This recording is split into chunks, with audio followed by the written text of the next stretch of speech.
የተከበራችሁ አድማጮቻችን ስርጭታችን እንደቀጠለ ነው። አሁን ደግሞ ወቅታዊ ዘገባ የምንመለከትበት ሰዓት ላይ ደርሰናል። እንግዲህ ወቅታዊ ዘገባውን ሰጠኝ የሻያው እኛ ነው የምንመለከተው። የተለያዩ ርዕሰ ጉዳዮች አሉን። እንደሚታወቀው እንግዲህ በዜና እንደተመለከት ነው ረፋዱ ላይ በሻሮን ቀበሌ አካባቢ ኮሃብ ያኢር በተባለው ቦታ በጥይት ተኩስ የሽብር ጥቃት ደርሷል።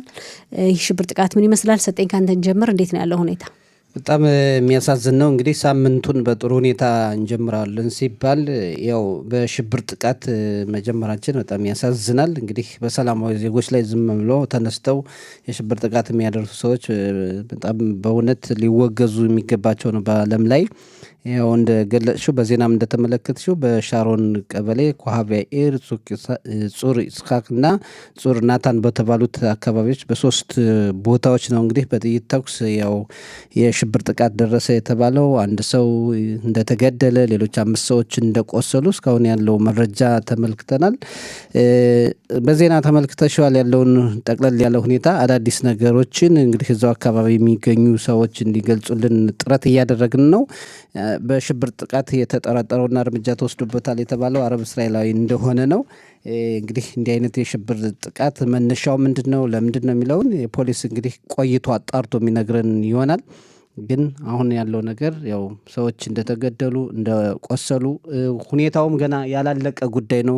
ክትትል እየተደረገ ያለበትን የተለያዩ የጸጥታ ጥበቃ አካላት በዛ አካባቢ ተሰማርተው ሌላ አሸባሪ ይኖራል የሚል ጥርጣሬም እንዳለ ነው እየተገለጸ ያለው። ወርቅነሽ ጥሩ ሻያው እንዴት ታየዋለህ?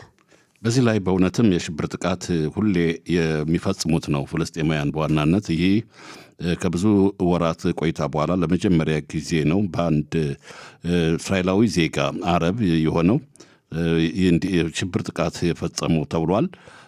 በእውነት እስካሁን እንደዚህ አይነት እውነታ ሳይፈጽሙ እንደዚህ አይነት በእርግጥ በየጊዜው በተለያዩ ቦታዎች ላይ በአንድ ቦታ የሽብር ጥቃት በመኪና ረግጦ ለመግደል ሙከራ ያደርጋሉ። የጥይት ተኩስ ይከፍታሉ አሸባሪዎቹ። የዛሬው ግን ከኮሃብ ያኢር በተባለው ቦታ በሻሮን ቀበሌ ይህን አይነት ድርጊት ሲፈጸም ከአንድ ቦታ አይደለም ወደ 3 የተለያዩ ቦታዎች ላይ ነው የሽብር ጥቃት የተፈጸሙት። በእርግጥ ይህንን የሽብር ጥቃትን በተመለከተ ቀደም ሲል ሰጠኝም እንደነገረው የፖሊስ ሰራዊት ሁኔታውን እያጣራ እንደሆነ በቀጣይነት እንግዲህ ይህን የሽብር ጥቃት የፈጸመው እስራኤላዊ አረብ እሱን በመከላከያ ሰራዊት የጸጥታ ጥበቃ ኃይሎች ተከታትለው እንደ እርምጃ እንደወሰድ ተገልጿልና ተገሏል ወይስ አቁስለው በቁጥጥር ስር አዋሉት? ሁሳል ነው የተባለ እንግዲህ ሁሳል ያው ተገድሏል ማለት ነው። ካለ ተደምስሷል፣ ተደምስሷል እንደ መረጃው እንደዛ ነው። መረጃ ነው እንግዲህ ይህን ይመስላል ያለውን ሁኔታ በምን ምክንያት እንዲተፋ በእርግጥ ጦርነት የእስራኤል ሕዝብ ከኦክቶበር 7 2023 ዓ.ም ጀምሮ እንግዲህ ወደ 3 ዓመት እየሆነ ነው አይደለ? አሁን እንዲህ አይነት የሽብር ጥቃት የሚቀሰቅሳቸው ምክንያቱን የተነሱበት ሁኔታ ምንድን ነው በሚለው እንግዲህ አዎ ቀጣይ ጥያቄ እንግዲህ ይዘው እዚህ ጋር ይሁዳና ሰማሪያ አካባቢ ያለውን ችግር የሚመለከት ነው። እዚህ ጋር ይያዛል። በይሁዳና ሰማሪያ ቀበሌዎች በይሁዳውያን እንግዲህ በሰፈራ አካባቢ ጣቢያ የሚኖሩ ይሁዳውያንና ፍልስጤማውያን መካከል ግጭት ይነሳል በየጊዜው።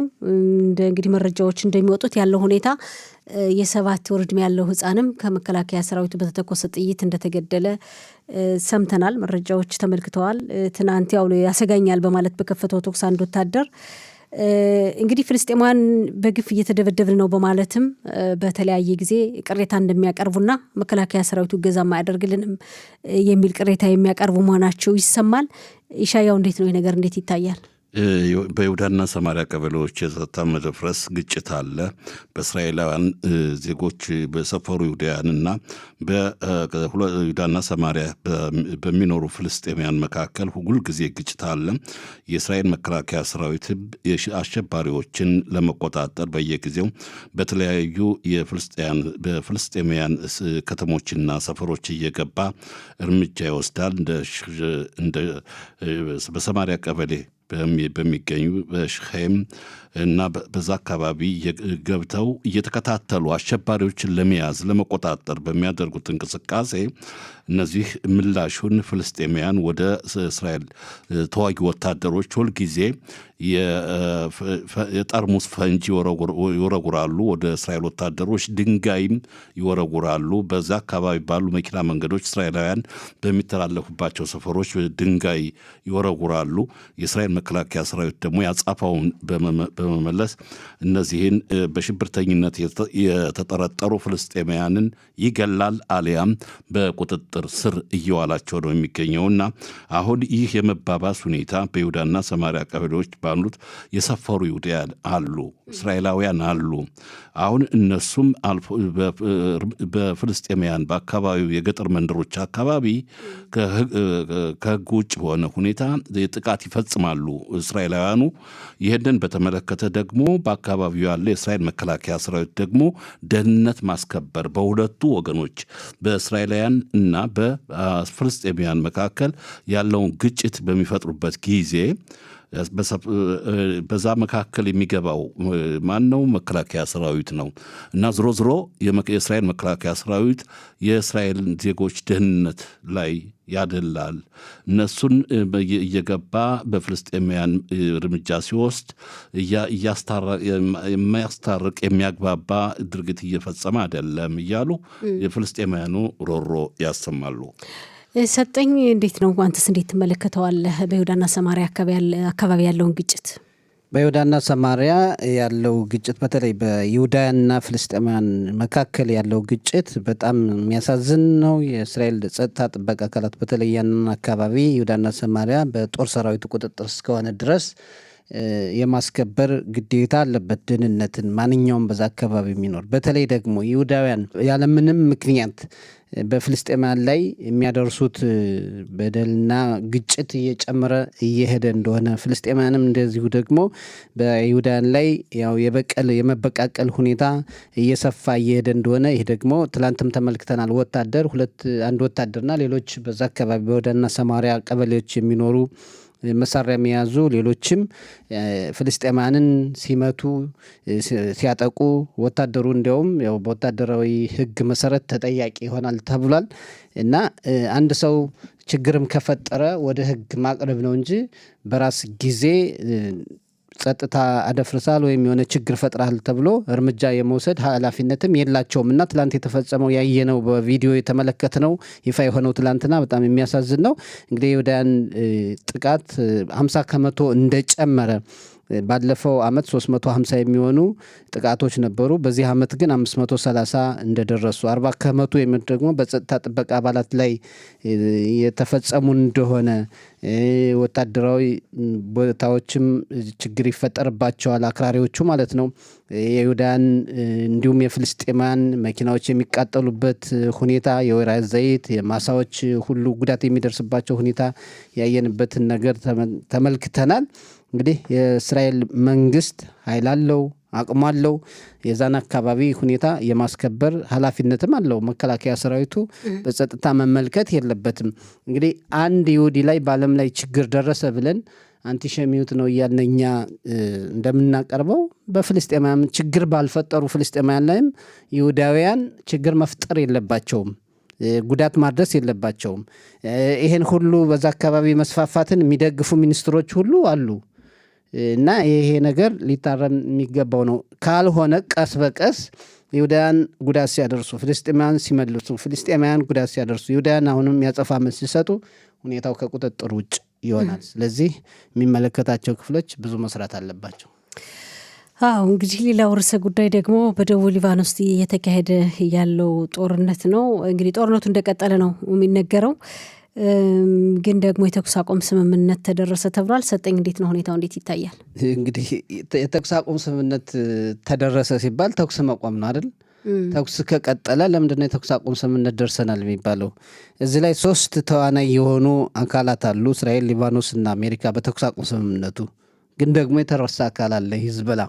ሂዝቦላ አሁን የሊባኖስ መንግስት ወደ ጎን ተወት በማድረግ ከአሜሪካና እስራኤል ጋር ሲደራደር ሂዝቦላ በቀላሉ የሚቀበለው አይደለም። ኃይል አለው፣ የጦር መሳሪያ አለው፣ የምትደግፈው የምታግዘው ኢራን ነች።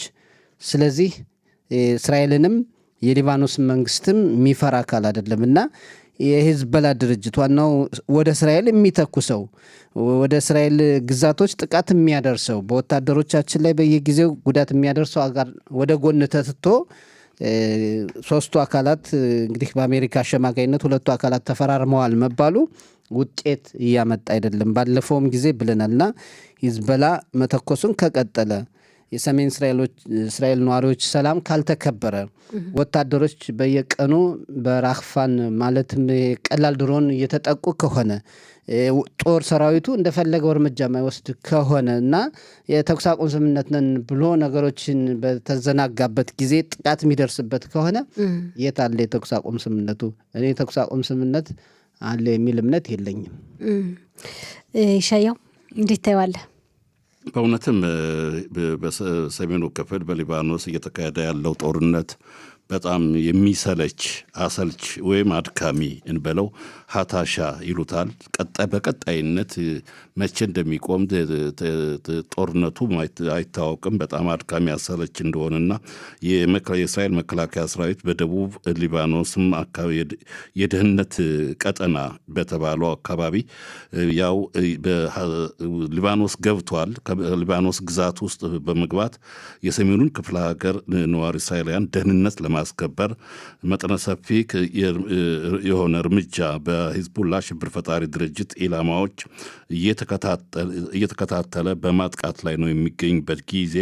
ለዚህ አጻፋ ደግሞ ሊባኖስ ውስጥ የሚገኘው ሂዝቡላ ሽብር ፈጣሪ ድርጅትም ወደ እስራኤል ወታደሮችና ወደ ሰሜናዊ እስራኤል ሰፈሮችም የጸረ ታንክ ሮኬቶችን እንዲሁም የሚሳይሎች ሮኬቶችን ያለ አውሮፕላን ያለ ሰው ድሮን የተሰኘው ፈንጅ የተጠመደበትም በየጊዜው ወደ እስራኤል ወታደሮችም እየወነጨፈ በወታደር ላይ የህይወት መስዋዕትነት እየከፈልን ነው።